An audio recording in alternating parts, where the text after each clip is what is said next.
யானை மிதிச்சுதான் பாரதியார் இறந்தாருன்னு இந்து வரைக்கும் கூட நிறைய பேர் தவறா நினைச்சிட்டு இருக்காங்க. ஆனா அது உண்மை இல்லை. பாரதியார் தன்னுடைய கடைசி காலகட்டத்துல திருவல்லிக்கேணியில இருந்தார். இப்ப கூட அந்த வீட்டை நீங்க போய் பார்க்கலாம். அந்த வீட்டுக்கு பக்கத்துல ரொம்ப புகழ் பெற்ற பார்த்தசாரதி பெருமாள் கோவில் இருக்கு.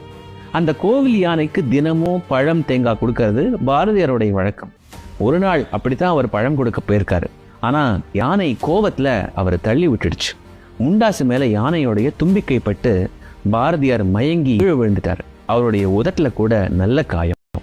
தகவலை கேள்விப்பட்ட அவருடைய சீடர் குவளை கண்ணன் ஓடி போய் அவரை தூக்கி ராயப்பேட்டை அரசு மருத்துவமனையில சேர்த்தாரு.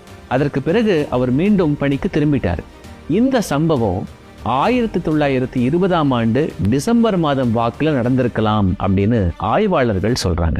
1921ஆம் ஆண்டுல செப்டம்பர் 11 நள்ளிரவு 1 மணிக்கு மேல அவருடைய உயிர் பிரிஞ்சது. அதற்கு காரணம் கடுமையான வயிற்றுப்போக்கு, அதாவது டிசென்ட்ரி.